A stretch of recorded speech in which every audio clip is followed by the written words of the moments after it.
те не искат да плащат, защото са нагли. Тези хора дори нямат човешко битие в съзнанието си. Те нямат съвест, защото отиват и унищожават тази красива планета, която ни е дадена от Господа, не да се отнасяме към нея като към вирус, към своя източник, а като разумно същество към своята майка. Нашата планета е нашата майка. И от тази гледна точка ние не искаме да убиваме. Кои са онези, които искат да убият собствената си майка? От това не са хора, защото те искат едно единствено нещо. Да отидат в Добруджа или в цяла Северна България, да я надупчат с хиляди, не една-две, с 28 000 сонди са предвидени в цяла Добруджа. Представете си какво ще стане от чернозема. Имате ли представа, че когато се вкара една сонда, се използват милиони литри вода? Откъде ще дойде тая вода? Те сондират вода, взимат водата от подпочвеното огромно езеро, което е сладководна вода, намаляват ресурсите на вода, с която ние поливаме Добруджа, замърсяват тази вода с десетки, стотици химикали, едни от които крайно опасни, крайно канцерогенни, и отгоре на всичкото я връщат обратно и с нея заливат доста големи територии около сондата. Нашите специалисти геолози, които са работили 20-30 години на сондажи, казват едно нещо. Ако тая сонда изкара вещество на повърхността и в това вещество се окаже, че има 1 милиграм, не 1 килограм, 1 милиграм радон, уран или някое друго радиоактивно вещество, целият район е завинаги радиоактивно замърсен. Господа управляващи, български народ не е прост. Ние сме учили химия, физика, геоложка дейност и съответно знаем истината по тая тема. Хората имат будно екологично съзнание. Ние знаем, че тая технология е толкова опасна, че каквото и да ни обяснявате, тя не трябва да бъде допускана по никакъв начин, не само в България, ами където и да е в Европейския съюз. Нашите съседи румънци вече направиха сондажи за шистов газ и то много близо до нашата територия. Не си правете илюзии, варненци и българи. Замърсяването вече е започнало и тъй като това е друга държава, ние не можем да спрем. Поне нашата съвест да се събуди и да не допуска каквото и да е проучване и сондиране на нашата територия. Независимо, че има голяма опасност сладководното езеро в под зимите на Добруджа, което отива и както в нашите зими, така и под румънската земя, вече да е завинаги замърсено, ние не искаме това да се увеличава и застрашава народа ни от пълна екологична катастрофа.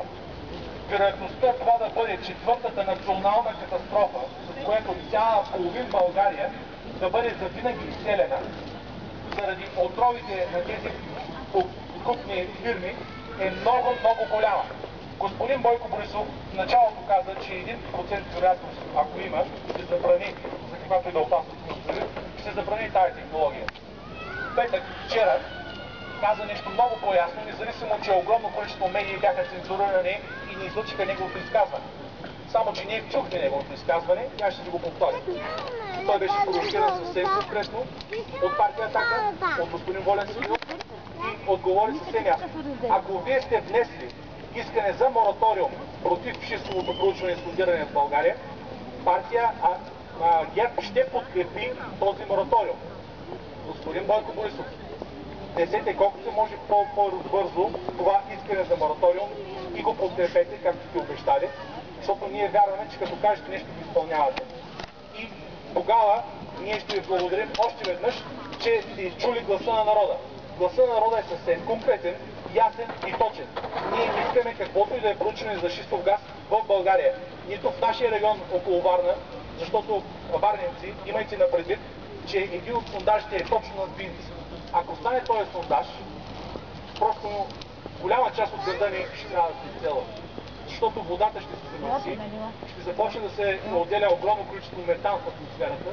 Това е парников газ, много по-силен парников газ, отколкото въглеродният двуокис.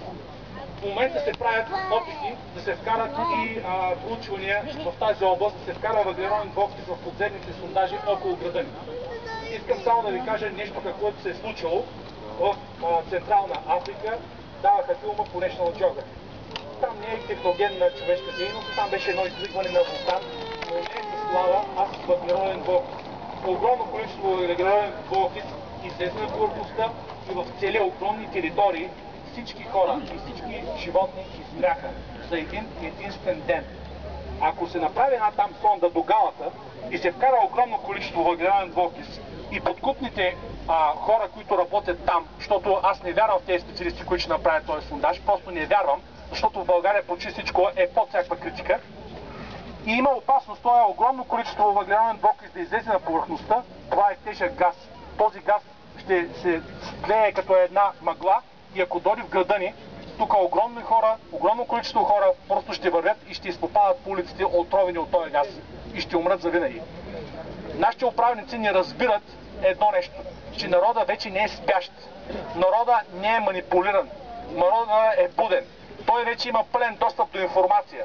Независимо, че контролирате медиите и не позволявате да се излъчи филма Гасланд по националния ефир, от колко месеца вам молят да го направите, вие така и не го правите. Оправдавате се с каквото и да е, че имало права. Той филм няма права и човекът го е създал, за да може да излъчва истината по целия народ, по цялата държава, в България и по цялата страна и по цялата планета.